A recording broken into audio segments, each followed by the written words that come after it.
من الشیطان اللعین الرجیم بسم اللہ الرحمن الرحیم اولئک الذین اشتروا الحیاة الدنیا بالآخرة فلا یخفف عنهم العذاب ولا هم ينصرون ولقد آتینا موسى الكتاب وقفینا من بعده بالرسل وآتینا عیسی ابن مریم البینات وأیدناه بروح القدس أفكلما جاءكم رسول بما لا تهوى أنفسكم استكبرتم ففريقا كذبتم وفريقا تقتلون وقالوا قلوبنا غلف بل لعنهم الله بكفرهم فقليلا ما يؤمنون ولما جاءهم كتاب من عند الله مصدق لما معهم وكانوا من قبل يستفتحون على الذين كفروا فلما جاءهم ما عرفوا كفروا به فلعنة الله على الكافرين بئس ما اشتروا به أنفسهم أن يكفروا بما أنزل الله بغيا أن ينزل الله من فضله من يشاء على من يشاء من عباده فباءوا بغضب على غضب وللكافرين عذاب مهين وإذا قيل لهم آمنوا بما أنزل الله قالوا نؤمن بما أنزل علينا ويكفرون بما وراءه وهو الحق مصدقا لما معهم قل فلما تقتلون أنبياء الله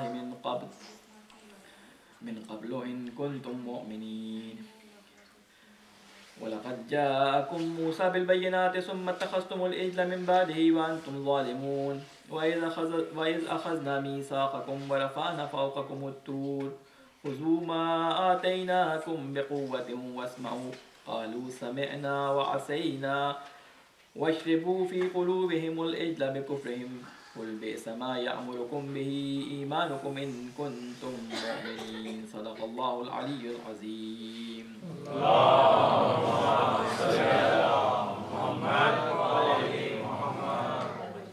السلام علیکم ورحمۃ اللہ وبرکاتہ۔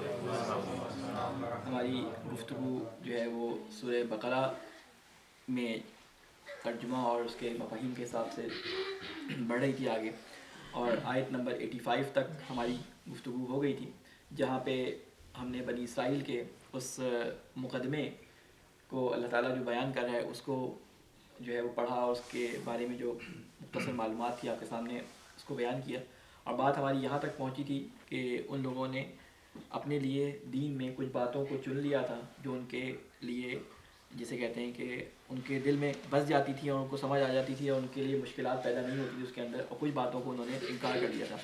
اسی میں سے ایک بات جو آخری ہم نے بیان کی وہ یہ تھی کہ اللہ تعالیٰ نے ان کو اپنے بھائیوں سے جنگ کرنے اور ان کو قیدی بنانے اور ان کے ساتھ جسے کہتے ہیں فتنہ برپا کرنے کے لیے منع کیا تھا، لیکن انہوں نے اس کا طریقہ کار یہ اپنایا ہوا تھا کہ انہوں نے دوسرے جو اطراف کے لوگ تھے، گاؤں تھے، قبیلے تھے، ان کے ساتھ اتحاد کیا ہوا تھا، اور جب آپ کسی کے ساتھ اتحاد میں ہوتے ہیں یا کسی کے ساتھ پیکٹ آپ کا ہوتا ہے یا کسی کا حلیف کہلاتے ہیں عربی زبان میں، جب آپ حلیف ہوتے ہیں تو اس میں ہوتا یہ ہے کہ آپ کو جب آپ کے حلیف کی کہیں جنگ ہو تو آپ کو بھی اس کے ساتھ لڑنا پڑتا ہے، اور کیونکہ بنی اسرائیل کے 12 قبیلے تھے تو انہوں نے پسند یہ نہیں کیا کہ ایک حکومت کوئی قائم ہو، ایک کوئی جگہ قائم ہو، انہوں نے 12 اپنی الگ الگ حکومتیں بنائیں، 12 الگ الگ اپنی انہوں نے سردار بنائے، اور ان سرداروں میں ظاہر ہے جب 12 قبیلے ہوتے ہیں تو ناچاقی ہوتی ہے، ناچاقی ہونے کی وجہ سے میں لڑائیاں ہوتی ہیں، اور لڑائیاں جب ہوتی ہیں تو یہ اپنے ہی بھائی بندوں کو قید کر کے لے آتے تھے، اور جب وہ بازار میں ان کو غلاموں کے طور پہ بیچنے آتے تھے تو یہ ان کا فدیہ دے کے ان کو آزاد کروا لیا کرتے تھے، تو یہ انہوں نے کیا ہوتا، تو اللہ تعالیٰ نے اس کے بارے میں بتایا تھا کہ یہ تمہارا کام جو شروع میں تم نے نکالا تھا وہی تمہارا کام غلط تھا، یہ جو تم نے لوگوں کو خریدا ہے، دوبارہ ان کا فدیہ دیا ہے، تو اصل میں یہ تو دوسرا تم نے جو ثواب کے لیے کام کیا ہے وہ ثواب نہیں ہے، اصل میں تمہارا پہلا کام جو تم نے کام کیا تھا اپنے بھائیوں کو نکالنے کا وہی حرام تھا۔ اس کے بعد جو آج ہم نے شروع کرنا ہے وہ یہاں سے ہماری گفتگو چلے گی، اولئک الذین اشتروا الحیاۃ الدنیا بالآخرہ، کہتے ہیں کہ یہ وہ لوگ ہیں جنہوں نے خرید لی ہے دنیا کی زندگی کو آخرت کے بدلے میں، یعنی دنیا کی زندگی کو آخرت کے بدلے میں خریدنے کا مطلب کیا ہے کہ انہوں نے آخرت کے بارے میں سوچنا چھوڑ دیا ہے، کیونکہ انسان جو بھی کام اس دنیا میں کرتا ہے اس کا اثر، اس کا امپیکٹ آخری جو دنیا ہے، آخری آخرت جو ہے اس میں اس کو دیکھنا ہوتا ہے۔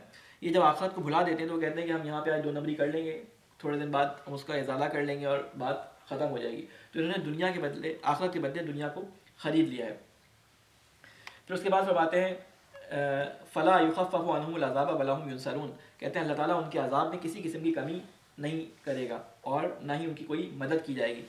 آپ کے ذہن میں وہ سارا بیک گراؤنڈ ہونا چاہیے کہ یہ کون لوگ ہیں، کن کے بارے میں بات ہو رہی ہے۔ یہ وہ لوگ ہیں، اللہ تعالیٰ نے کسی مخلوق میں سے کسی کو نہیں چنا، صرف ایک بنی اسرائیل کی قوم تھی جس کو اللہ تعالیٰ نے خود چنا، خود سے امت بنایا ایک۔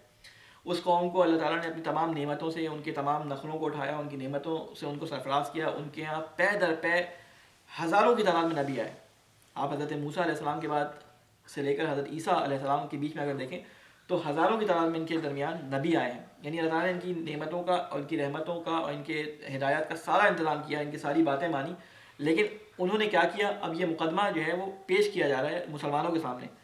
اور اس حدیث کو اپنے ذہن میں رکھیں جو میں نے آپ کے سامنے بیان کی تھی کہ میری امت میں یعنی مسلمان فعلیہ مسلمان ہیں اور ان کا اس مسلمانوں کے ساتھ جو بنی اسرائیل کہلاتے ہیں ان کے ساتھ بہت زیادہ ریزمبلنس ہے، وہ آپس میں اتنے ملتے ہیں اور اتنے زیادہ ان کی عادات ملیں گی کہ جو کام بنی اسرائیل نے کیا وہ میری امت بھی کرے گی۔ حضرت عیسیٰ کے آنے سے پہلے یا یوں کہہ لیں کہ حضرت عیسیٰ علیہ السلام کے بعد 1400 سال کا یہ جو کچھ عرصہ تھا، 500 سال کا، اور اس سے پہلے کا جو عرصہ تھا، اس میں انہوں نے اپنی تعلیمات کو بالکل بدل دیا تھا، اپنے دین کو بالکل بدل دیا تھا۔ یہ اپنے آپ کو کیا کہنے لگے تھے کہ ہم چوزن پیپل ہیں، آپ نے سنا ہوگا، اور یہ ہم چوزن پیپل ہیں، اللہ تعالیٰ نے ہمیں پسند کیا ہوا ہے، ہم کچھ دنوں کے لیے دوزخ میں جائیں گے اور اس کے بعد اللہ تعالیٰ نے ہمیں جنت میں ڈال دینا ہے۔ تو ان چیزوں کے بنیاد پہ ان کو یہ بات بتائی جا رہی ہے کہ تمہارے وہ جو نظریات تمہارے دل میں بسے ہوئے ہیں کہ ہم پکے ہیں، اللہ تعالیٰ کے چاہنے والے ہیں، اللہ تعالیٰ کے جیسے کہ جنت کے مستحق ہیں، اس کے بارے میں اللہ تعالیٰ یہ کہہ رہا ہے کہ اولئک الذین اشتروا، جنہوں نے دنیا کو آخرت کے بدلے میں خرید لیا ہے، ان کے ساتھ کوئی بھی تخفیف نہیں کی جائے گی، ٹھیک ہے، اور ان کا کوئی مددگار نہیں ہوگا، ان کی کوئی مدد نہیں کی جائے گی، ان کا اللہ تعالیٰ کا عذاب جو ہے ان کو ملے گا۔ وَلَقَدْ آتَيْنَا مُوسَى الْكِتَابَ وَقَفَّيْنَا مِن بَعْدِهِ بِالرُّسُلِ، اور ہم نے دی بے شک موسیٰ کو کتاب اور پے در پے موسیٰ کے بعد ہم نے اپنے رسول بھیجے۔ اچھا ایک چیز اور سن لیں کہ رسول اور نبی یہ دو الفاظ آپ کو مختلف جگہوں پہ ملیں گے کہ اللہ تعالیٰ نے کہیں مرسل کا لفظ استعمال کیا، کہیں نبی کا، کہیں رسول کا استعمال کیا۔ مرسل کا لفظ اسی رسول سے نکلا ہے، رسالہ اس کا روٹ ورڈ ہے، تو اس کو آپ چھوڑ دیں، دو ان لفظوں کے درمیان فرق محسوس کر لیں، یہ ہمارے بچوں کو معلوم ہونا چاہیے، ان کے لیے میں بیان کر دیتا ہوں کہ نبی اور رسول میں ایک فرق ہوتا ہے۔ نبی بھی اللہ کی طرف سے معمور ہوتا ہے اور رسول بھی اللہ کی طرف سے معمور ہوتا ہے، لیکن نبی کا کام ضروری نہیں ہے کہ وہ لوگوں کو تبلیغ بھی کرے۔ نبی کو اللہ تعالیٰ پیغام دے کے بھیج دیتا ہے، نبی خبر دینے والا ہوتا ہے، وہ صرف ایک خبر پہنچا دیتا ہے۔ رسول کا کام کیا ہوتا ہے کہ وہ صرف خبر پہنچاتا نہیں ہے بلکہ وہ جستجو کرتا ہے اس چیز کو قائم کرنے کی، لوگوں سے جو ہے وہ ان کے پیچھے پیچھے جاتا ہے، ان کے پیچھے پڑتا ہے کہ یہ کام کرو، یہ کام کرو، اور پھر آخر میں جب وہ نہیں مانتے حجت اپنی تمام کرتے ہیں۔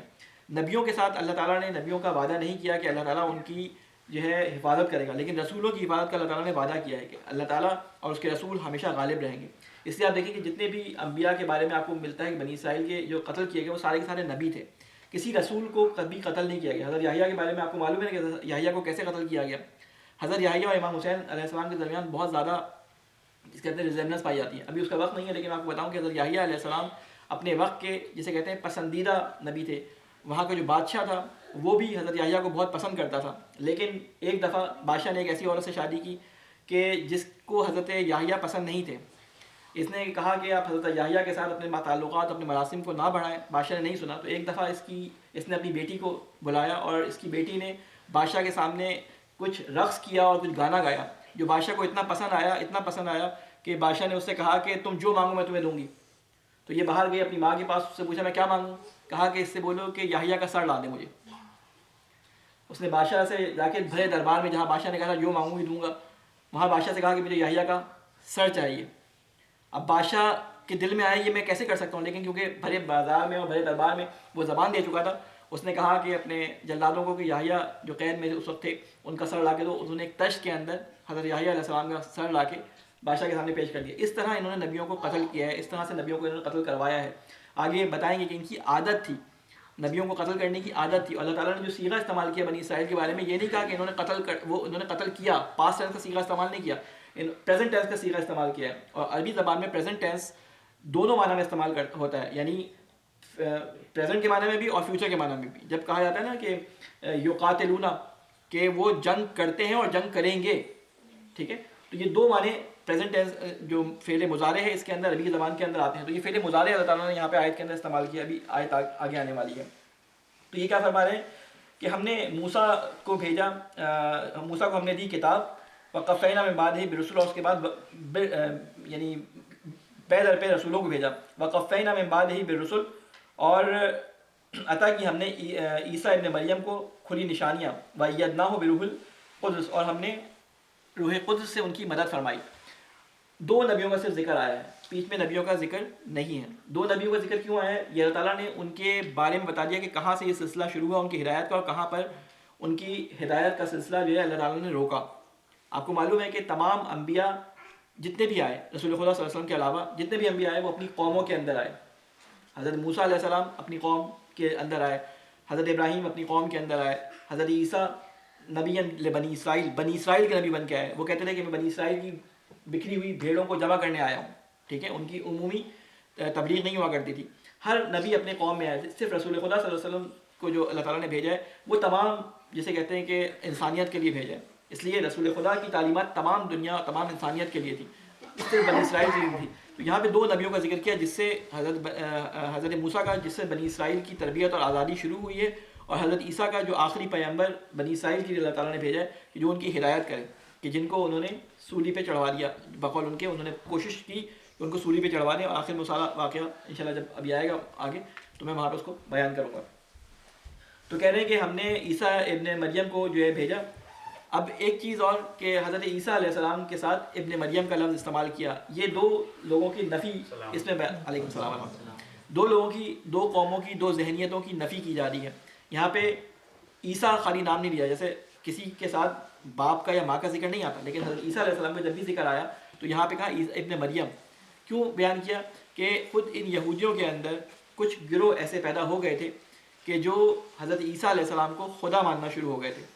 تو اس چیز کو رد کرنے کے لیے کہ ابن مریم کے وہ بھی بیٹے ہیں مریم کے بیٹے ہیں، تو یہاں پہ نام کے ساتھ ذکر کیا، کہتے ہیں ان کو ہم نے کھلی نشانیاں دیں، اور ایدناہ بروح القدس، کہ ہم نے ان کی روح قدس کے ذریعے جو ہے ان کی تائید فرمائی، معید کیا ان کو، یعنی ان کی مدد فرمائی۔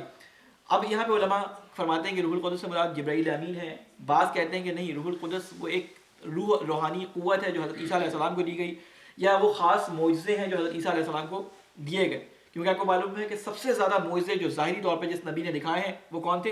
حضرت عیسیٰ علیہ السلام۔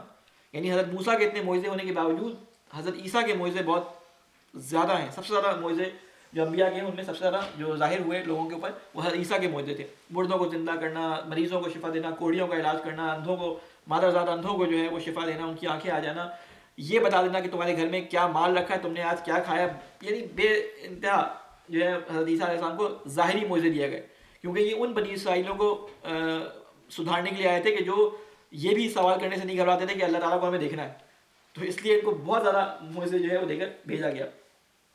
افکلما جاءکم رسول بما لا تہوی انفسکم استکبرتم، کہتے ہیں تو پھر کیا کیا تم نے، تو پھر کیا ایسا نہیں ہوا کہ جب بھی آیا تمہارے پاس کوئی رسول ایسے احکام لے کر جو خلاف تھے تمہاری خواہشات نفس کے، تو تم سرکش ہو گئے۔ اب سوال یہ پیدا ہوتا ہے کہ یہ ایسا نہیں تھا کہ ساری باتوں کو رد کر دیتے تھے، جو باتیں ان کو پسند آتی تھی وہ قبول کر لیتے تھے، جو ان کے زیادہ میلان سے جسے کہتے ہیں خلاف نہیں ہوتی تھی ان کے میلان کے، تو وہ قبول کر لیتے تھے، لیکن جو ذرا سختی والی بات ہوتی تھی جہاں پہ ان کے مال یا کسی چیز کا خطرہ ہوتا تھا اس کو یہ قبول نہیں کرتے تھے، وہ نہیں مانتے تھے۔ یہی چیز ہمیں آج کے معاشرے میں نظر آتا ہے کہ مسلمانوں کے اندر ہمیں ایک چیز نظر آتی ہے کہ جو چیزیں ہمیں نسبتاً آسان لگتی ہیں اور جو ہمارے لیے جسے کہتے ہیں کہ نسبتاً اس میں ہماری زیادہ جھنجھٹ نہیں ہوتا، جس کے اندر ہمیں پیسہ ہم خرچ کر دیتے ہیں، ہم روزے رکھ لیتے ہیں، لیکن جہاں کہا جاتا ہے ذرا اجتماعی کام کرنے تو وہاں پہ ہم نہیں آتے۔ ہم انفرادی مسلمان ہیں، ہم اجتماعی مسلمان نہیں رہے۔ اور پوری امت مسلمہ کا حال دیکھ لیں، جو ٹکڑوں میں بٹی ہے وہ یہی ہے کہ انفرادی مسلمان سارے کے سارے ہیں، گھر میں سب مسلمان ہیں، لیکن گھر سے باہر مسلمان سب سے جسے کہتے ہیں کہ کم تعداد میں 100 مسلمان ہوں گے اور 20 ہندو ہوں گے، تب بھی وہاں مسلمان اپنے آپ کو مسلمان کرنا یہاں مسلمان دکھانا پسند نہیں کرتے۔ وہ ہندوؤں کی طرح اپنے آپ کو یا انگریزوں کی طرح یا یہودیوں کی طرح اپنے آپ کو شو کرنے کی کوشش کرتے ہیں۔ ٹھیک ہے، شاید ان کی طرح حرکتیں نہ کریں، لیکن کوشش کرتے ہیں کہ ان جیسے بن جائیں، نہ کہ یہ چاہیں کہ ان کو اپنی طرح بنائیں۔ اس کے بعد یہاں فرماتے ہیں کہ فَفَرِيقًا كَذَّبْتُمْ وَفَرِيقًا تَقْتُلُونَ، کہتے ہیں تم نے میں سے بعض نے جو ہے جھٹلا دیا اور تم میں سے بعض نے جو ہے وہ قتل کر ڈالا رسولوں کو، کیونکہ جو ابھی سلسلہ بیان یہاں پہ آیا ہے کہ جاءکم رسولاً کے موسیٰ کے بعد پے در پہ جو رسول تمہارے پاس آئے ان میں سے کچھ کو تم نے قتل کر دیا اور کچھ کا تم نے صریحاً انکار کر دیا۔ اور رسول کا انکار بالکل ایسا ہے کہ جس کے بعد اللہ تعالیٰ کا عذاب آ جاتا ہے۔ اللہ تعالیٰ جب رسول کو بھیجتا ہے تو رسول کو اس نیت سے بھیجتا ہے کہ جب رسول کی بات نہ مانی جائے تو قوم پہ عذاب آ جائے۔ جتنے رسول آئے انہوں نے جب حکم دیا اور اس کے بعد قوم نے بات نہیں مانی تو اللہ تعالیٰ نے اپنی جسے کہتے ہیں کہ نا حجت کو تمام کرنے کے بعد ان کے اوپر عذاب بھیج دیا. ایک ہی قوم ایسی بچی کہ جس کے اوپر عذاب نہیں آیا رسول کے جانے کے بعد, وہ حضرت کس کی قوم تھی جن کے اوپر عذاب آتے آتے ٹل گیا؟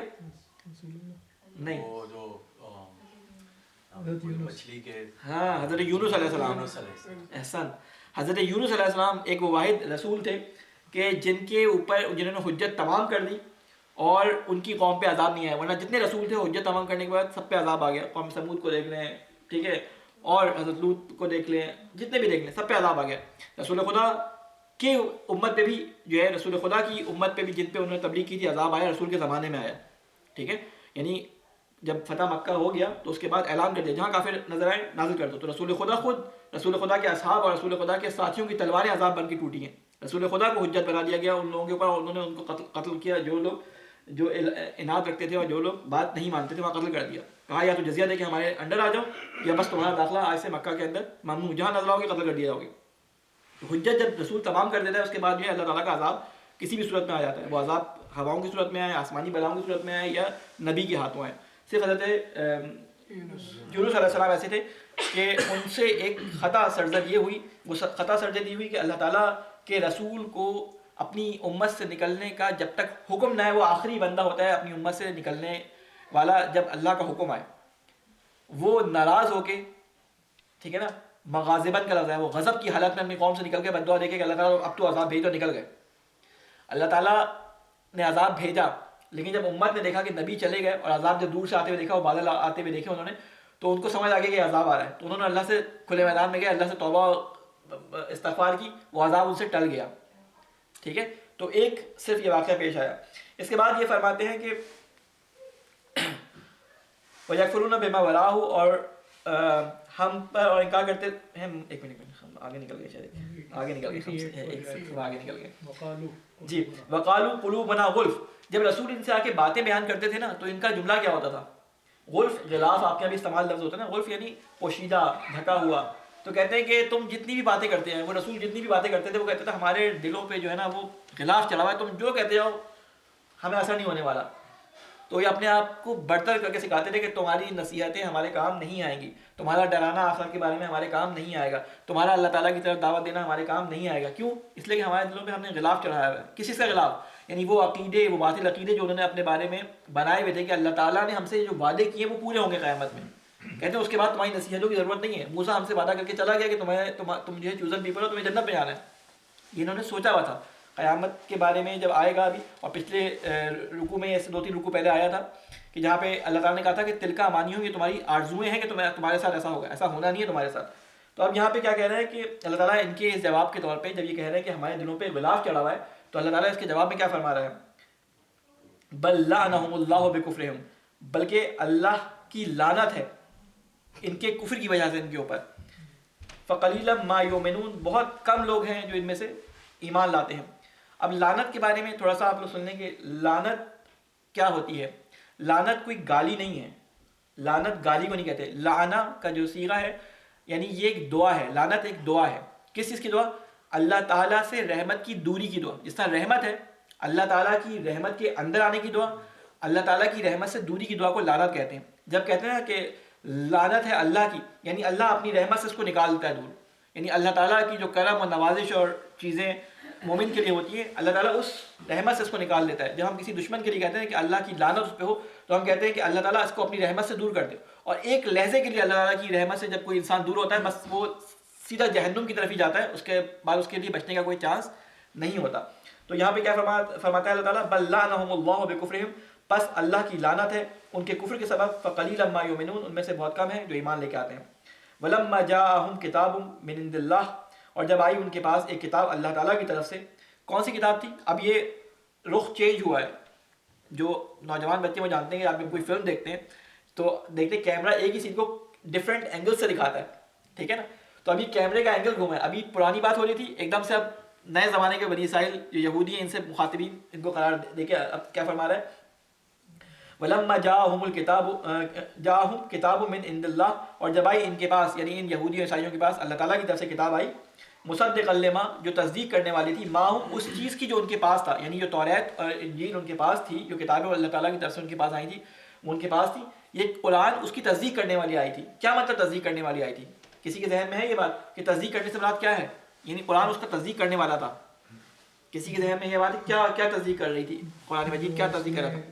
جو اس میں احکام تھے اور جو اس میں کہانیاں تھیں وہ سب اللہ نے کنفرم کی کہ وہی چیز جو انہوں نے چینج کیا ہوا تھا تھوڑا سا، قرآن نے اس کو کلیئرفائی کیا ہے، جو وہی کہانیاں تھیں انہیں رسولوں کی، اسی نبیوں کی۔ ہاں یہ بھی تھا ایک، اصل میں خود یعنی قرآن کی تعلیمات کی بات نہیں کر رہا میں، خود قرآن ایز اے قرآن کس طرح اس کی تصدیق کرتا بغیر اپنے مطالب کے۔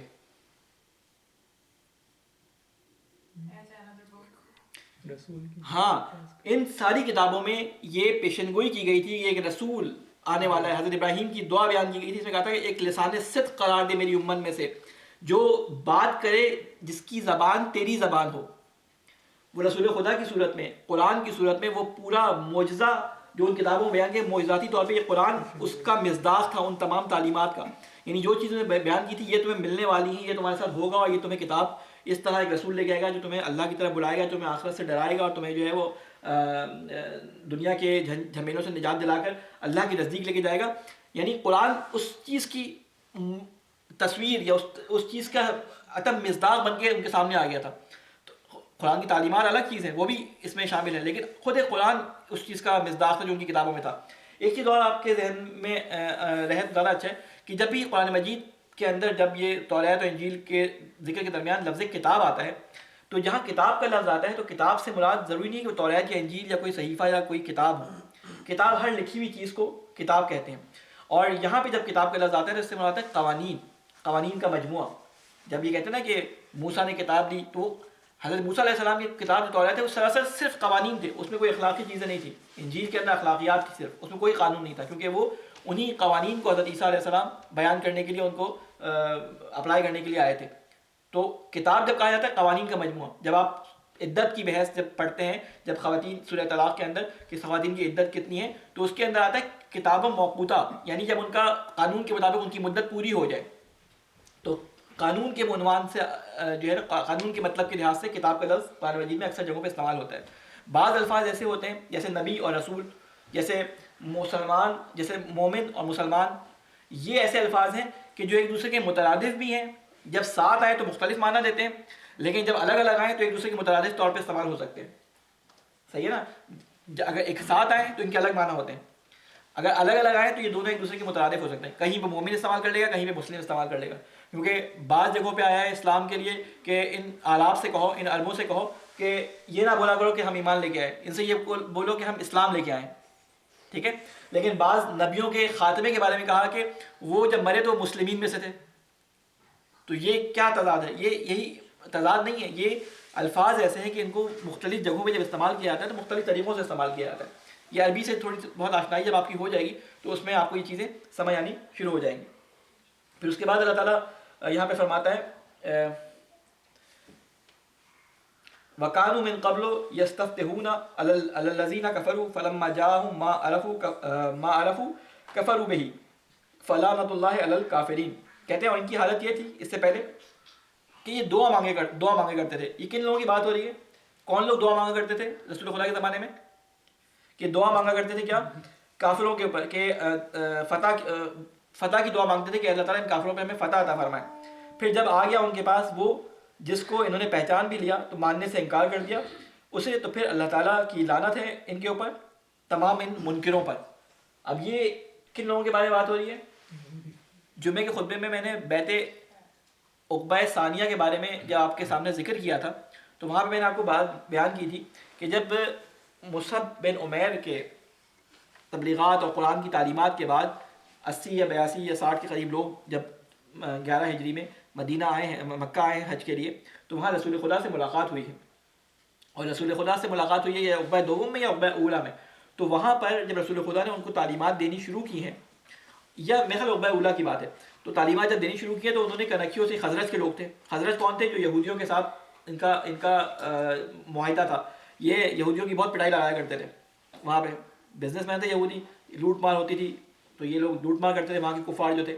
تو انہوں نے جب رسول خدا نے یہ باتیں بتائیں تو انہوں نے کنکھیوں سے ان کی طرف دیکھا, کہتے ہیں یہ تو اسی کی بات کر رہا ہے جس کے بارے میں یہودی کہا کرتے تھے کہ وہ آئے گا تو ہم اس کے ساتھ مل کر تمہاری پٹائی کریں گے, اپنا بدلہ لیں گے. تو اس سے پہلے کہ یہودیوں کو یہ خبر پہنچے ہم مسلمان ہو جاتے ہیں. صحیح ہے نا. تو یہ اس بات کو اپنے مد نظر میں رکھیں اور اس آیت کو سنیں کہ یہاں پہ کیا فرما رہے ہیں کہ ان کو جو اللہ تعالیٰ کی دعا کے نتیجے میں جس نبی نے آنا تھا دکھا دیا گیا وہ نبی, لیکن انہوں نے پھر بھی جانتے بوجھتے پہچانتے ہوئے, قرآن مجید نے ایک جگہ پہ یہ فرمایا کہ جانتے تھے رسول کو ایسے جیسے اپنے بیٹوں کو جانتے ہیں, لیکن پھر بھی نہیں مانا انہوں نے. کیوں؟ صرف نسل پرستی کہ ہم سادات ابراہیمی میں سے ہیں, سادات موسوی میں سے ہیں, ہماری نسل کے علاوہ اگر کوئی آیا تو ہم اس کو نبی نہیں مانیں گے. کیوں؟ حضرت اسحاق علیہ السلام کے اولاد سے سارے نبی آ رہے تھے, ان کو عادت تھی سارے نبی بنی اسحاق سے آ رہے تھے. یہ پہلا نبی آیا کہ بنی اسماعیل میں سے آ گیا, تو ان کو ہضم نہیں ہو رہی تھی یہ بات, ان کے جسے کہتے ہیں متکبرانہ ذہن میں یہ بات بس نہیں رہی تھی, تو انہوں نے انکار ہی کر دیا اس کا, سچے نبی کو جانتے ہوئے انکار کر دیا. پھر اس کے بعد فرمایا کہ بئس ما اشتروا به انفسهم ان يكفروا بما انزل الله بغيا ان ينزل الله من فضله على من يشاء من عباده فباءوا بغضب على غضب وللكافرين عذاب مهين. کہتے ہیں بہت بری ہے وہ چیز کہ جسے انہوں نے بیچ دیا اپنی جانوں کے بدلے میں. وہ یہ کہ انکار کرتے ہیں وہ اس کا جو نازل کیا اللہ نے, محض اس ضد کی بنا پر کہ اللہ کیوں اپنا فضل ان کے اوپر نازل کر رہا ہے. یعنی ہمارے اوپر نازل نہیں کر رہا, اب تک اللہ تعالیٰ ہمارے اوپر فضل کرتا تھا, آسمان سے نعمتیں نازل کرتا تھا ہمارے لیے, جو ہے وہ رحمتیں نعمتیں ہر چیز اللہ تعالیٰ ہمارے لیے بھیجتا تھا. یہ کیا وجہ ہوئی؟ عربوں کے درمیان, کافروں کے درمیان, مشرکین کے درمیان یہ نبی کو کیسے بھیج دیا انہوں نے, تو ان کو ہضم نہیں ہوتی تھی یہ بات. تو یہ کہتے تھے کہ انہوں نے بھیج دیا اپنے نفسوں کو اس کے اندر, کہ اس ضد کے اندر بغاوت کرتے ہوئے. بغاوت کہتے ہیں کہ اپنے تکبر کو دوسرے کے اوپر ظاہر کر دینا. ایک ہوتا ہے تکبر کہ میں بات نہیں کر رہا, ایک بغاوت کہ میں اس کے تکبر بھی ہے اور میں اس کے خلاف پھر جو میرے برابر کی کوئی چیز آ گئی اور مجھے پتا ہے وہ برابر کی, میں اپنی بغی یعنی بغاوت کروں, اس کو اپنے سے دبانے کی کوشش کروں. تو میں نے بغاوت کرتے ہوئے انہوں نے دبانے کی کوشش کی رسول خدا کو. پھر اس کے بعد اللہ تعالیٰ فرماتا ہے فباؤ بغضب علی غضب, پس اس سے پہلے ایک آیت رہ گئی کہاں سے 91 نہیں یہ کمپلیٹ نہیں ہوئی, 90 کمپلیٹ نہیں ہوئی. اس میں تھا ان ينزل اللہ من فضلہ علی من یشاء من عبادہ فباؤ بغضب علی غضب. کہتے ہیں کہ اس ضد کی بنا پر جو اللہ نے ان پہ نازل کیا, اللہ جس پر چاہتا ہے اپنے بندوں میں سے اپنے فضل کو نازل کرتا ہے. فباؤ بغضب, سو وہ گرفتار ہو گئے, بغضب علی غضب یعنی پے در پے اللہ تعالیٰ کے غضب ان پہ آنے شروع ہو گئے. وللکافرین عذاب مہین, اور کافر یعنی انکار کرنے والے لوگوں کے لیے اللہ تعالیٰ کا شدید عذاب ہے, ذلت آمیز. مہین کہتے ہیں ذلت آمیز عذاب کو. اور پے در پے جو ذکر کیا یہاں پہ لفظ اہل کتاب استعمال نہیں کیا, کافر استعمال کیا, کیونکہ یہ کہتے اپنے آپ کو اہل کتاب تھے لیکن کافر ہو گئے تھے. کافر ضروری نہیں ہے کہ وہ بتوں کو پوچھتا ہو, کافر یعنی اللہ کی بات کا انکار کرنے والا کافر کہلاتا ہے. کہتے ہیں یہ کافر ان کے لیے اللہ تعالیٰ نے سخت اور شدید جو ہے وہ ذلت آمیز عذاب رکھا ہے. وَإِذَا قِيلَ لَهُمْ, اور جب ان سے کہا جاتا تھا آمنو کہ تم ایمان لے کر آؤ, بما انزل اللہ, اس چیز پر جو اللہ نے نازل کیا ہے یعنی قرآن مجید پر, قالو, تو وہ کہتے تھے نومنو, ہم ایمان لے کے آتے ہیں, بما انزل علینا, لاتے ہیں اس چیز پر جو ہم پر پہلے نازل کیا گیا تھا, یعنی اس قرآن پہ نازل نہیں کر ایمان نہیں لے کے آئیں گے ہم اس چیز پر. انزل پاسٹ ٹینس ہے, مجہول, فعل مجہول ہے, کیسے کہتے ہیں پیسو نہیں انزلہ, جس میں ایک ہوتا ہے ایکٹیو ایک پیسو, جس میں فاعل کام کرنے والا معلوم نہ ہو, جس میں وقت جو ہے وہ معلوم نہ ہو, جس میں کس نے نازل کیا. جیسے میں آپ کو بتاؤں, قتلہ کہتے ہیں اس نے مارا, یعنی اس جو ہے اس کے اندر فاعل ہے, کوئی مارنے والا ایک شخص موجود ہے. لیکن ہم امام حسین کے لیے لفظ استعمال کرتے ہیں قتل الحسین بکربلا, حسین کربلا میں قتل کر دیے گئے, مارنے والے کا بیان نہیں کیا گیا. خلق الانسان ضعیفا, انڈائریکٹ ایکٹیو پیسو کیا ہوتا ہے یہ؟ نہیں پیسو تو الگ ہوتا ہے, آئی تھنک انڈیفینٹ ہوتا ہے, یو ڈونٹ نو کہ کون ہے انڈیفینٹ. نہیں خیر میں دیکھوں گا اس کو, میرے ذہن میں نہیں آ رہا اس وقت ہے. نہیں یہ اصل میں جس کو اردو اور انگلش دونوں پہ خیر ہو سکتا ہے مجھے بول رہا ہوں, یہی جو آپ لوگ کہہ رہے ہیں وہی صحیح ہو, لیکن ہاں بہرحال. تو اس کے بعد جو ہے یہاں پہ فرما رہے ہیں کیا کہ جو کہ نازل کیا گیا ہم پر، ہم اس پہ ایمان لاتے ہیں، اس پہ ایمان نہیں لے کے آئیں گے، جو ہم پہ نازل کیا گیا تو اس پہ ایمان لے کے آتے ہیں. وَيَكْفُرُونَ بِمَا وَرَاءَهُ، اس کے بعد جو آیا ہم اس پہ ایمان لے کے نہیں آتے. ورا بعد آنے والی چیزیں ہم جو ہے وہ ایمان لے کے نہیں آتے. وَهُوَ الْحَقُّ مُصَدِّقًا لِمَا مَعَهُمْ، در حالی کہ وہ تصدیق کرنے والا ہے اس کی جو وہ بیان کر رہے ہیں، اسی کی تصدیق کرنے والا بن کے آیا ہے. کیا تصدیق کرنے والا؟ یعنی اس قرآن کی پیشن گوئی کی گئی ہے، اس رسول کی پیشن گوئی کی گئی ہے، تصدیق کر رہا ہے ان کی بات، اس ساری کتابوں کی. قُلْ فَلِمَا تَقْتُلُونَ أَنْبِيَاءَ اللَّهِ مِنْ قَبْلُ إِن كُنتُم مُؤْمِنِينَ، کہو کہ اگر تم اتنے ہی ایمان لانے والے تھے، تم کہہ رہے ہو میں اس رسول پہ ایمان لے کے نہیں آتے، اگر تم اتنے ہی ایمان لانے والے تھے تو موسیٰ کے بعد اتنے نبیوں کو قتل کیوں کیا تم نے؟ تم جو دعویٰ کر رہے ہو یہاں پہ اس رسول کو نہ ماننے کے اس میں کہ ہم اس سے پہلے والی جو کتابیں ان پہ ایمان لے کے آتے ہیں، تو تم نے ان نبیوں کو قتل کیوں کیا تھا؟ کہتے ہیں اس کتاب ان سے کہو آخر کیوں قتل کرتے رہے ہو تم اللہ کے نبیوں کو اس سے پہلے اگر تم ایمان والے ہو. وَلَقَدْ جَاءَكُمْ، اور یقیناً آیا تمہارے پاس موسیٰ بالبینات، کھلی ہوئی نشانیوں کے ساتھ. اس کے باوجود جب 40 دن کے لیے موسیٰ گیا ہے تم نے کیا کیا؟ ثُمَّ اتَّخَذْتُمُ الْعِجْلَ، تم نے ایک بچڑے کو پوجنا شروع کر دیا. مِن بَعْدِهِ وَأَنْتُمْ ظَالِمُونَ، موسیٰ کے بعد تم نے بچے کو پوجنا شروع کر دیا اور تم ظالم تھے، ظلم کرنے والے تھے. یعنی موسیٰ کے زمانے سے ہی ظلم کرنے والے تھے، تم پہلی دفعہ ظلم نہیں کر رہے، موسیٰ کے زمانے سے ہی ظلم کرنے والے تھے. ہم نے بہت چاہا کہ تم سنبھلو لیکن تم نہیں سنبھلے. وَإِذْ أَخَذْنَا مِيثَاقَكُمْ، اور وہ وقت بھی یاد کرو کہ جب ہم نے تم سے عہد لیا تھا. وَرَفَعْنَا فَوْقَكُمُ الطُّورَ، یہ پہلے بھی آیت آ چکی ہے کہ ہم نے کوہ طور کو تمہارے سروں پر جو ہے وہ اٹھا دیا تھا. اب وہاں پہ میں نے پتہ نہیں بیان کیا تھا یا نہیں کیا تھا کہ کوہ طور ان کے سروں پہ معلق تھا، ان کو ڈر تھا کہ کوہ طور ان کے سروں پہ نہ گر پڑے. اس وقت ان سے عہد لیا تھا کہ یہ کام کرو گے یا نہیں کرو گے. تو بعض لوگ کہتے ہیں یہ تو بالکل ایسی بات ہے کسی کے سر پہ پستول رکھ کے بولا جائے کہ تم یہ بات مانو گے یا نہیں مانو گے. تو یہ اس وجہ سے کیا گیا تھا، یہ اس بچے کی طرح کیا گیا تھا جس کو بار بار ماں باپ تنبیہ کرتے رہے ہوں اور وہ تنبیہ کرنے کے باوجود اپنی حرکتیں کرتا رہا ہو، اور اس سے کوئی کام کروانا مقصود ہو کہ یہ کام کرنا ہے تمہیں، اگر امتحان میں پاس ہونا ہے تو زبردستی اس کے کان پکڑ کے کام کروایا جاتا ہے. تو کان پکڑوا کے ان کو ایسی سچویشن میں ڈالا گیا کہ پہاڑ دونوں طرف ان کے اوپر تھے، کیونکہ انہوں نے کہا تھا کہ اللہ تعالیٰ کے پاس جاؤ اور ہماری بات کراؤ، ہمیں ان کا چہرہ، ہمیں اللہ تعالیٰ کا چہرہ دیکھنا نعوذ باللہ، اور ہمیں اللہ سے بات کرنی ہے، ہمیں یقین نہیں ہے کہ تم جو بات ہمیں بیان کر رہے ہو وہ اللہ کی بات ہے، ہو سکتا ہے تم خود بول رہے ہو. تو انہوں نے اس طرح جب عہد لیا گیا تو پہاڑوں کو ان کے سامنے بلند کر دیا گیا، یا اونچے اونچے پہاڑوں کے درمیان ان کو ایسا کر دیا کہ زلزلہ تھا کہ ان کے اوپر پہاڑ آ جائیں گے. بہرحال جس طرح بھی تو کہہ رہے ہیں کہ تم یاد کرو اس وقت کو جب ہم نے تم سے عہد لیا تھا، تمہارے سروں پر کوہ طور کو بلند کر دیا تھا. خذوا ما آتیناکم، اور کہا تھا کہ اس چیز کو بڑی قوت سے تھام کے رکھو، اس عہد کو تمہیں ہم سے لے رہے ہیں اس کو قوت سے تھام کے رکھو، یعنی اس کو یاد رکھنا ہمیشہ، یعنی اس ڈر اور خاص ماحول کے اندر اس چیز کو یاد رکھنا. واسمعوا، اور اس کو غور سے سننا. تو تم نے اس وقت کیا کہا تھا؟ اب یہ دقت طلب بات ہے. تم نے اس وقت کیا کہا تھا؟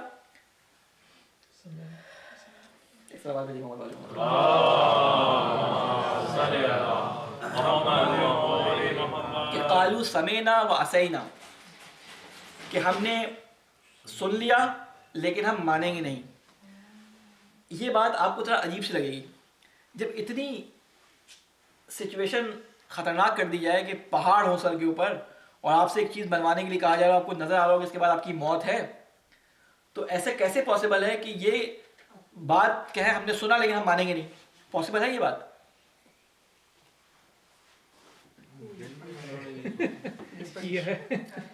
اللہ تعالیٰ نے انسان کے بارے میں کہا تھا ظلوماً جہولا، کہ ہم نے جب یہ ذمہ داری دینا چاہیے کسی نے قبول نہیں کی، اس انسان نے قبول کر لی. کہتے ہیں انسان کو جب ہم نے اختیار دیا تو کہتے ہیں یہ تکبر میں اتنا آگے چلا جاتا ہے، اتنا زیادہ آگے چلا جاتا ہے کہ یہ پرواہ نہیں کرتا کہ اس کی جان بچے نہ جائے. کہتے ہیں کہ ابھی اس سچویشن میں میری گردن اونچی ہونی چاہیے. ابو لہب کی وہ دعا جو جنگ بدر میں اس نے کی ہے، ابھی کبھی آپ تاریخی کتابیں پڑھیں تو اس نے مرتے وقت بھی اپنے دشمن کو کہا ہے کہ دیکھو میری گردن جب کاٹ رہے ہو تو میں تم جانتے ہو کس کی گردن پہ تم کھڑے ہو. یہ جملہ امام حسین علیہ السلام نے فرمایا تھا جب شمر آپ کی گردن پہ سوار ہوا تھا کہ تم ایک بڑے بلند مقام پر ہو. اسی سے ملتا جلتا جملہ ابو جہل نے کہا تھا کہ تم ایک بہت بڑے سردار کی گردن کاٹ رہے ہو، معلوم ہے نا، ذرا نیچے سے کاٹنا تاکہ جب نیزے پہ چڑھے تو اونچی نظر آئے گردن. یعنی یہ اس حد تک کینے میں بڑھ جاتے ہیں کہ سامنے کچھ بھی ہو جائے بات کا بعد میں دیکھا جائے گا. تو انسان اس طرح کا ہے کہ وہ سب چیزوں کو بھلا دیتا ہے، اپنے سامنے عذاب دیکھتے ہوئے بھلا دیتا ہے. دوسری چیز جو علماء نے بیان کی، جو علماء عبرانی زبان جانتے ہیں انہوں نے اس چیز کو بیان کیا کہ اسینا کا لفظ جو ہے، جس طرح اللہ تعالیٰ نے قرآن مجید میں فرمایا تھا کہ یہ کلمات کو بدل دیتے تھے. اسینا یا اشینا کا لفظ جو ہے وہ اطاعت کے معنی میں آتا تھا. عربی میں اسینا بھلانے کے معنی میں آتا تھا. انہوں نے اشینا وہاں پہ کہا اور بعد میں اسینا کر دیا. کیا مطلب ہوا کہ جس طرح اگر رسول کی محفل میں ابھی آگے آیت آئے گی اس میں یہ کہتے تھے کہ رسول کو جب ان کے مخاطبین ان کے چاہنے والے بلاتے تھے کہتے تھے رائنا رائنا، کہ رسول محبت کی نظر ہمارے اوپر ڈالیں، ہماری طرف اپنا کرم کریں. رائنا کا مطلب ہوتا ہے ہماری طرف کرم کرے. تو یہ رائنا بول دیتے تھے. رائنا کہتے ہیں کہ چرواہے کا اپنی بکریوں کی طرف دیکھنا. تو یہ مذاق اڑایا کرتے تھے. اور کوئی پوچھا کیا کہا آپ نے؟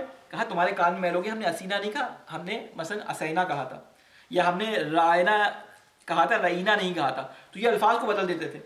تو اب یہاں پر بھی انہوں نے کیا کہا کہ اس وقت تم نے اشینا کہا تھا، یعنی قبول کرتے، اور آپ کہہ رہے ہو اسینا، ہم نے بھلا دیا. ٹھیک ہے. تو بعض جو عبرانی زبان عربی زبان سے بہت مماثلت رکھتی ہے، تو وہ اس چیز کو یہاں پہ کچھ علماء نے اس کو بیان کیا ہے.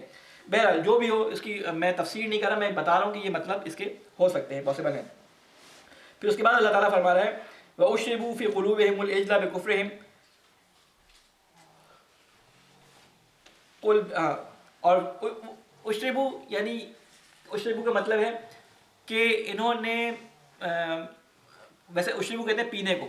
آپ کو معلوم ہے کہ جب بھٹے کے اندر اینٹیں بنتی ہیں، بھٹے کے اندر اینٹیں بنتی ہیں، تو اس کے بعد اس کو استعمال کرنے سے پہلے کیا کیا جاتا ہے؟ جو لوگ گاؤں میں پنجاب وغیرہ میں ایسے جگہوں جہاں اینٹوں کے گھر بنتے رہے، ان کو پتہ ہے کیا کیا جاتا ہے؟ پانی پلایا جاتا ہے. یعنی کہ وہ پانی ان کے جسے کہتے ہیں کہ ان کے اینٹ کے اندر رچ بس جاتا ہے. وہ پانی اور پھر اینٹ میں فرق نہیں ہوتا، نظر نہیں آتا پانی ہے، لیکن پانی اس کے اندر بھرا ہوتا ہے، اینٹ جذب کرتی جاتی ہے. وشربو کا لفظ جو استعمال کیا یعنی اس کیفیت کو بیان کیا گیا، یعنی بچھڑے کی محبت سے ان کے دل لبریز تھے، شرابور تھے، بھرپور تھے. یعنی اتنی ان کے دل میں بچھڑے کی محبت تھی. اس چیز کو لفظ وشربو سے کیا ہے کہ تم نے بچھڑے کی محبت کو پی لیا تھا، یعنی تمہارے اندر ایک صلاحیت کر گئی تھی پوری تمہارے اندر، بالکل جسے کہتے ہیں نا کہ تمہارے اعمال سے بھی ظاہر تھی وہ بچڑے کی محبت. کہتے ہیں وشربوا فی قلوبہم، اور رچ بس گیا تھا ان کے دلوں میں بچڑا، بکفرہم ان کے کفر کے سبب. قل بئس ما یأمرکم بہ ایمانکم ان کنتم مؤمنین، کہہ دو بہت ہی برے ہیں وہ کام جن کے کرنے کا تمہیں حکم دیتے ہو، اور تمہارا جن کے کرنے کا حکم دیتا ہے تم کو تمہارا ایمان اگر تم مومن ہو. کہتے ہیں تم جو کہہ رہے ہو کہ ہم ایمان لاتے ہیں پرانی کتابوں پہ اور اس کے تحت ہم ہمارا انجام دیتے ہیں، کہتے ہیں بہت ہی برے کام ہے اگر تم اس ایمان کی بنیاد پہ یہ کام انجام دیتے ہو. پھر اس کے بعد فرما رہا ہے قل ان کانت لکم الدار الاخرۃ عند اللہ خالصۃ من دون الناس فتمنوا الموت ان کنتم صادقین. کہتے ہیں ان سے کہہ دو اے رسول کہ اگر تمہارے لیے آخرت کا گھر اللہ کے ہاں مخصوص ہے، وہ کہتے تھے نا آخرت جنت ہماری ہے، تو یہ آج کے لیے بھی لٹمس ٹیسٹ ہمارے لیے بیان کیا ہے. جو لوگ کہتے ہیں جنت ہماری پکی ہے تو کہیں ان سے بولو موت کی تمنا کریں. آج سے موت کی تمنا سے کہ اللہ تعالیٰ مجھے آج ہی موت دے دے، جنت تو میری پکی، میں اس دنیا کے جھمیلوں میں کہاں پھنسا ہوا ہوں، آج ہی مجھے موت دے دے. یہ چیز اللہ تعالیٰ کہہ رہے ہیں ایک لٹمس ٹیسٹ ہے ہر مومن کے لیے. ایسے مومن کو منع ہے کہ موت کی دعا نہ کرے، لیکن ان کو یہودیوں کو کہا ہے یہاں پہ مومنین دعا کرنا نہ شروع کر دیں اس چیز کی. بہرحال تو یہ معیار بیان کیا ہے. سورہ جمعہ میں بھی کہا ہے نا کہ اگر تم سمجھتے ہو کہ تم حق پہ اور تم ہو تو موت کی تمنا کرو، فتمنا بالموت، اگر تم سچے ہو تو تمنا کرو موت کی. تو یہاں پہ ان کو پھر کہا گیا ہے، کیا کہا ہے کہ اگر تم اللہ کے ہاں اپنے آپ کو سمجھتے ہو کہ آخرت کے نا تمہارا گھر ہے، ٹھیک ہے، تمہارے لیے دارالآخرہ جو ہے وہاں پہ بنا ہوا ہے، جنت میں پلاٹ تمہارا بک ہے، تو اللہ سے موت کی دعا کرو کہ اللہ تعالیٰ تمہیں تمہارے گھر میں پہنچا دے، کیوں باہر پھٹا کرو دنیا کے اندر. ٹھیک ہے. من دون الناس، جو سوری میں اس کو پورا پڑھ دوں پھر ترجمہ کرتا ہوں کہ ان سے کہو اگر ہے تمہارے لیے آخرت کا گھر ان کے ہاں مخصوص دوسرے انسانوں کے لیے نہیں ہے تو تم تمنا کرو موت کی اگر تم سچے ہو. ولن یتمنہ ابدا، ہرگز بھی وہ تمنا نہیں کریں گے، بما قدمت ایدیہم، اس وجہ سے نہیں کریں گے کیونکہ جو ان کے ہاتھوں نے آگے بھیجا ہے آخرت کے لیے وہ اس قابل نہیں ہے کہ آخرت میں ان کو کوئی مقام جنت میں مل پائے. واللہ علیم بالظالمین، اللہ تعالیٰ ظالمین کو خوب جاننے والا ہے. اور ایک بس یہ آیت پڑھ لوں یہ رکو تاکہ ختم ہو جائے. ولا تجدنہم احرص الناس علی حیات، تم پاؤ گے یقیناً، ولا تجدن یقیناً پاؤ گے، تم کیا پاؤ گے؟ حریص ترین مردم، یعنی زندگی چاہنے والے جسے کہتے ہیں حریص لوگ، سب سے زیادہ کس کو پاؤ گے؟ یہودیوں کو. ٹھیک ہے، جو چاہتے ہوں گے بس وہ 100 سال 1000 سال زندہ رہیں. قرآن مجید میں ایک جگہ ہے کہ یہ چاہتے ہیں 1000 سال زندہ رہیں. ٹھیک ہے، تو کہتے ہیں تم یہودیوں کو شدید حریص پاؤ گے. اسی لیے آپ دیکھتے ہیں کہ کفار مکہ جنگ کے بدر میں، احد میں، مختلف جنگوں میں آ کے لڑے، لیکن یہ یہودی جو جتنی بھی لڑائی ہوئی یہ سارے قلعوں کے اندر جا کے پیچھے پیچھے لڑتے تھے کہ مر نہ جائیں، قلعوں کی فصیلوں کے پیچھے لڑتے تھے. یہودی سامنے آگے نہیں لڑے، پیچھے پیچھے لڑے، ان کے کچھ پہلوان آگے لڑتے تھے اور پھر یہ پیچھے چھپ جایا کرتے تھے. کفار مکہ سامنے آگے لڑتے تھے. تو یہ کہتے ہیں اپنی زندگی کے بارے میں بہت حریص ہوتے ہیں. کہتے ہیں علی حیات، تو یہ زندگی کے بارے میں بہت حدیث ہے. ومن الذین اشرکوا یود احدهم لو یعمر الف سنۃ وما هو بمزحزحه من العذاب ان یعمر واللہ بصیر بما یعملون. صدق اللہ العلی العظیم. یہ آخر میں یہ فرمائے اور یقین پاؤ گے تم ان یہودیوں کو سب سے زیادہ بڑھ کر حریص جینے کا، اور ان لوگوں سے بھی زیادہ جو مشرک ہیں، مشرکوں سے بھی زیادہ تم حریص پاؤ گے ان کو. ان میں سے ہر ایک یہ چاہتا ہے کہ کاش میرے اس کو عمر 1000 سال کی، حالانکہ نہیں ہے بچانے والا اس کو عذاب سے اس قدر لمبی عمر کا ملنا، اور اللہ دیکھ رہا ہے اس کو جو یہ کر رہے ہیں. یہ گفتگو جو ہو رہی ہے اس سے ہمیں سبق کیا مل رہا ہے؟ اس سے ہمیں آج کے زمانے میں جو سبق لینا ہے وہ یہ لینا ہے کہ اللہ تعالیٰ نے اپنا قانون بنایا ہے. اللہ تعالیٰ نے اگر کسی سے وعدہ کیا ہے کسی چیز کا تو کچھ شرائط کی بنیاد پہ کیا ہے، اور کچھ شرائط کے پورا ہونے پر، کسی ذمہ داری کی پورا ہونے پر اس کو نتیجے کا اعلان کیا ہے.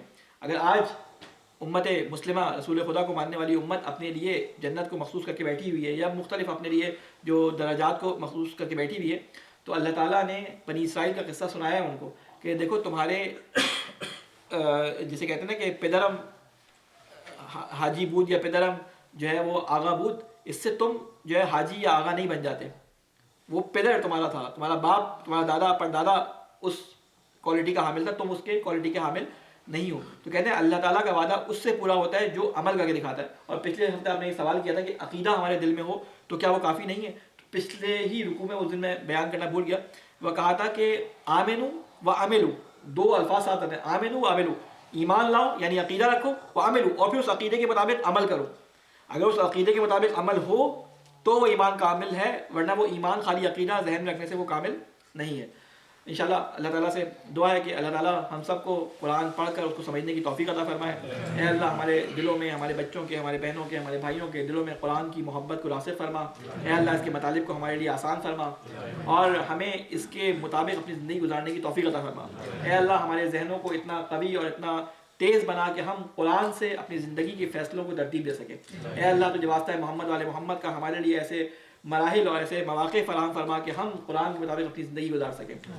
اے اللہ تجھے واسطہ ہے محمد والے محمد کا اس کی تعلیمات کو ہمارے لیے آسان فرما. اے اللہ ہمارے مرحومین کی قبروں پہ اپنی رحمت نازل فرما، ان کو اہل بیت کے جوار میں جگہ عطا فرما. اے اللہ جہاں جہاں مسلمان ظلم کا شکار ہیں ان کو ظلم سے نجات عطا فرما. اے اللہ جہاں پر مختلف قسم کی آفات آئی ہیں، ابھی ترکی میں بہت شدید زلزلہ آیا ہے، شام میں، لبنان میں بہت شدید زلزلہ ہے، اے اللہ ان تمام زلزلہ زدگان کی مدد فرما، ان کو اس حال سے جلد از جلد رہائی عطا فرما. آپ کو معلوم ہے کہ مختلف ممالک مختلف جگہ سے ان کی مدد کر رہے ہیں، لیکن شام ایک ایسا ملک ہے کہ مختلف حالات کی اور مختلف وجوہات کی بنا پہ اس کی مدد بھی نہیں کی جا رہی. شام اور لبنان کی، ترکی کی بہت مدد کی جا رہی ہے. تو کوشش کریں کہ آپ کی طرف سے جو ہو سکے آپ لوگ اس چیز کو جو ہے کریں کہ ان لوگوں کی کسی طرح مدد ہو سکے. اللہ تعالیٰ ہمیں توفیق عطا فرما کہ ہمارے دل کے اندر وہ احساس پیدا ہو کہ ہم دوسرے کے درد کو اپنے دل میں احساس کر سکیں. اے اللہ ہمارے بزرگوں کا سایہ ہمارے سروں پہ قائم فرما، ہمارے امام کی حفاظت فرما اور ہم ان کے اعوان و انصار میں شامل فرما. ربنا تقبل منا انک انت السمیع العلیم برحمتک یا ارحم الراحمین.